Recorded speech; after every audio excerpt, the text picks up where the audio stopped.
Hello students, welcome back to my YouTube channel. We started with the second chapter, the most important chapter from the board's point of view in my previous video, and I introduced you to the concept of management principles कि principles क्या होते हैं और ये principles pure science principles से कैसे differentiate करते हैं, management technique और management principles में क्या difference होता है और मैनेजमेंट प्रिंसिपल्स और वैल्यूज में क्या डिफरेंस होता है. That's what I had discussed with you in my previous video. And the next topic, if you see in your NCERT book, you'll see the nature or the feature of the principles and importance of principles. But before going to these two topics, I usually take the principles of Fayol and Taylor before explaining you the importance of these principles. So when you see in your NCERT book, leaving these two topics, first come to the principles of Fayol, Henry Fayol, and then we'll come to F.W. Taylor.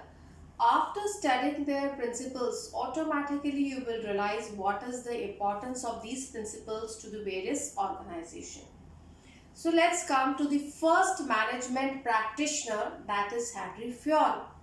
Henry Fayol, also known as very important father of general management बोला जाता है Henry Fayol को.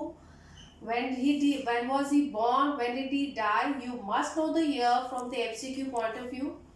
He was a person who was born in 1841 and he died in 1925 and he was a French management theorist.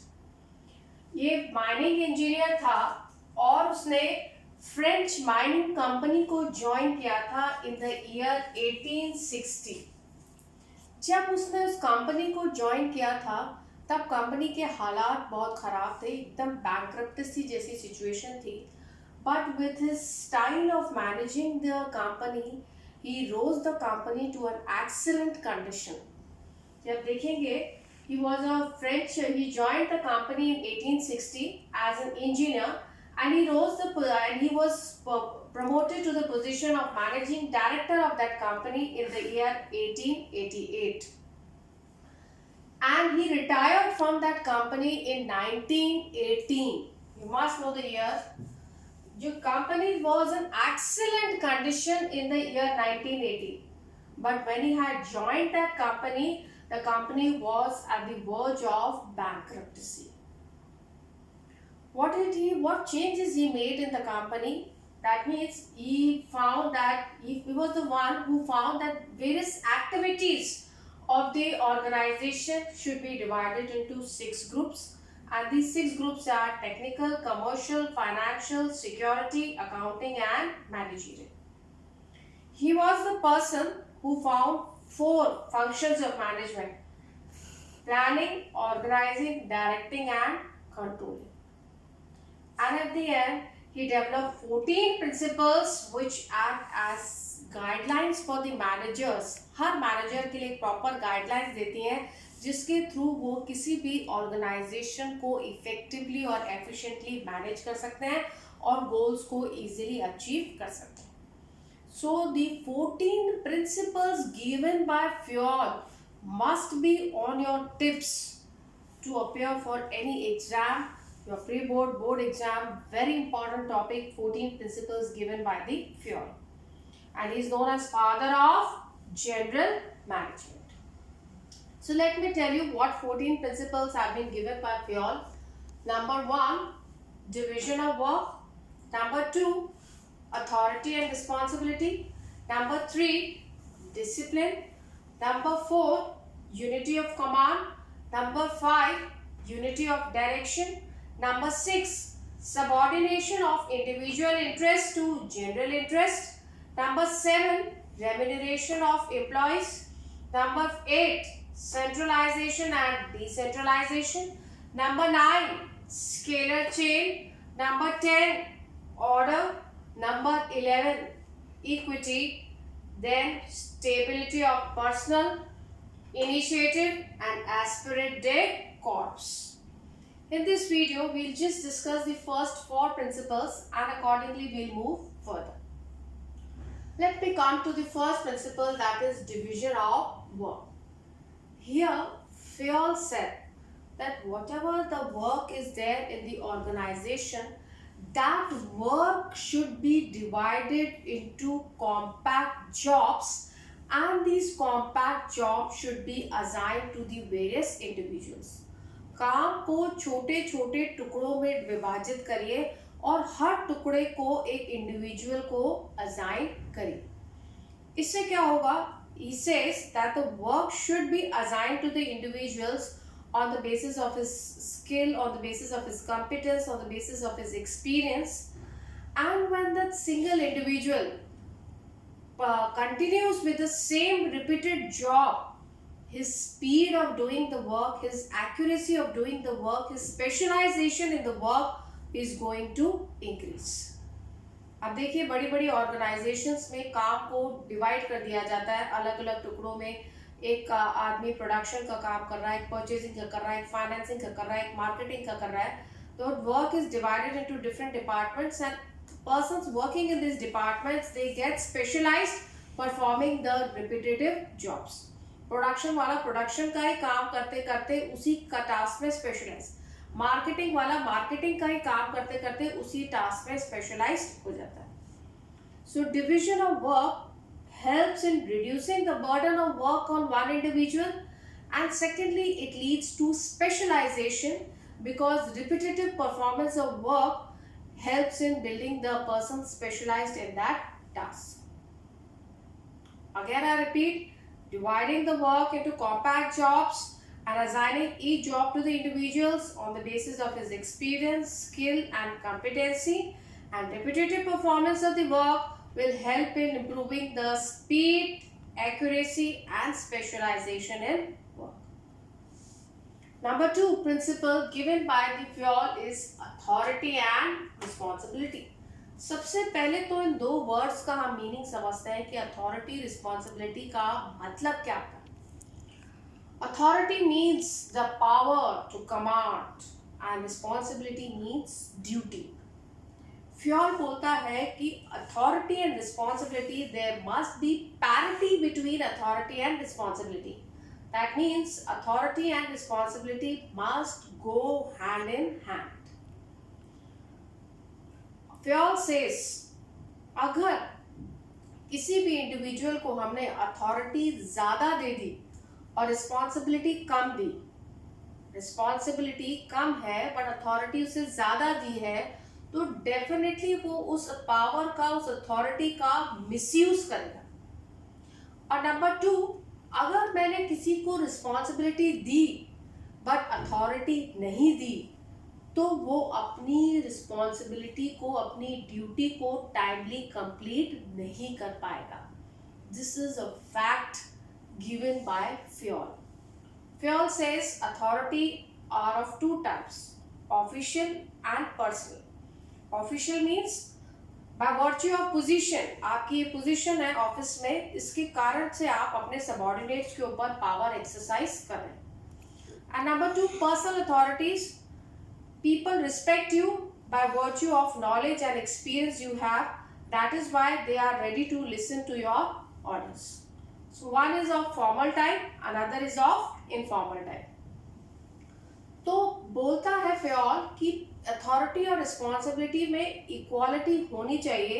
That means neither you see the authority should not be greater than responsibility, authority should not be less than responsibility. In fact authority should be equal to responsibility according to Fayol.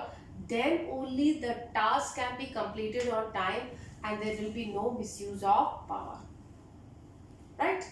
For example, मैं आपको बताती हूँ, production department के एक person को मैंने task assign किया कि आपको 100 यूनिट्स का प्रोडक्शन करना है, but I did not give him the power to take the raw material from the purchase manager. So definitely जब मैंने उसको ऑथराइज ही नहीं किया रॉ मटेरियल इशू करने के लिए, वो किस तरीके से अपनी रिस्पॉन्सिबिलिटी को कंप्लीट करेगा. Isn't it? So neither authority को हमने ज़्यादा दिया तो मिसयूज करेगा, अगर अथॉरिटी कम दी तो वो अपनी ड्यूटी को कंप्लीट नहीं कर पाएगा। अगर अथॉरिटी रिस्पॉन्सिबिलिटी के बराबर हुई तो वो अपने टास्क को टाइमली कंप्लीट कर पाएगा और किसी भी पावर का मिसयूज नहीं होगा। Number 3, discipline. This principles of yours says that there should be proper obedience of rules in the organization for the systematic working of organization. आप अपने इस NCERT बुक में एक्सप्लेनेशन में 3 keywords which should be memorized by you. 3 keywords that अगर organization में discipline है, so you see there will be good supervision at all the levels. Number 2, clear and fair agreement regarding rules. And number 3, judicious application of penalties. अगर ये तीनों चीजें organisation में आपको दिख रही हैं, that means supervisor is good keeping the control on its subordinates. Discipline is there. Supervisor ही लेट आता है और सबऑर्डिनेट्स को आने का टाइम है 8 बजे और सुपरवाइजर ही 10 बजे पधार रहे हैं, तो किस तरीके से ऑर्गेनाइजेशन में डिसिप्लिन मेंटेन हो सकता है? Not possible. Number 2, clear and fair agreement regarding rules. Whatever the rules and regulation which were agreed between the employer and the employee while he entered or joined the job, they should be clear and there should be nothing against those rules and agreements. Number 3, judicious application of penalties. For example, मेरे 2 employ काम कर रहे हैं, दोनों एक late आता है और दूसरा भी अगर लेट आता है, मैं एक की सैलरी काटती हूँ, दूसरे की सैलरी में कोई कटौती नहीं होती. Do you think this type of penalty, which the way I am penalizing A but I am not penalizing B, is it correct? No. So these 3 things have to be kept in mind to maintain discipline in the organization. And above all, one more important line which is there in your explanation, that both employer and employee must be committed to each other. Employers must also fulfill their commitment towards their employees as the employees fulfill their commitment towards the employers. कहने का मतलब है, मान लीजिए मैंने अपने employees को over time के लिए एक्स्ट्रा पेमेंट्स का कमिटमेंट किया है. मेरे एम्प्लॉयज़ ओवर टाइम करके काम को इफेक्टिवली और एफिशिएंटली मुझे कंप्लीट करके देते हैं, बट मैंने अपने उन्होंने जो कमिट किया वो पूरा करके दिया, but if I fail to pay them for the overtime, I fail to pay them wages for the overtime, that means in that case that I being an employer is not fulfilling my commitment towards my employees. So that means what is being violated here? The principle of discipline. Got it?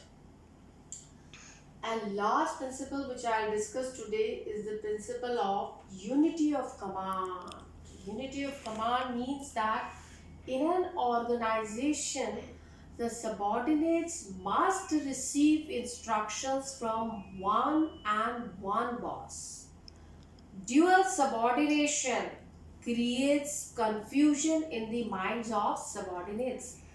मतलब कि एक time पर अगर subordinates एक से ज़्यादा superior से instructions ले रहे हैं तो वो किसी की भी बात को पूरा नहीं कर पाएंगे. In that case there would be a situation of confusion in the organization. और इससे होगा क्या? 4 keywords again you have to keep in mind. That is, authority is undermined. Subordinates, मान लीजिए A बॉस और B बॉस दोनों ही at a time instructions दे रहे हैं, तो वो किसी की भी अथॉरिटी को सुनेगा ही नहीं और neither is going to respect A nor he is going to listen to B. Authority क्या हो जाएगी? Undermined. Number 2, discipline is in jeopardy. Organization का discipline जो है संकट में आ जाएगा, खतरे में आ जाएगा. पूरी ऑर्गेनाइजेशन का ऑर्डर डिस्टर्ब हो जाएगा और ऑर्गेनाइजेशन की स्टेबिलिटी खत्म हो जाएगी. So dual subordination must be avoided to avoid the situation of confusion and receiving instructions from one's superior is essential for the systematic and smooth functioning of the organization. Got it? This is principle of unity of command. So today I discussed only the 4 principles with you. In my next upcoming videos, I'll discuss the next principles, go through the content of the NCERT properly. Meet you in the next video. Thank you. If you have any queries, please comment.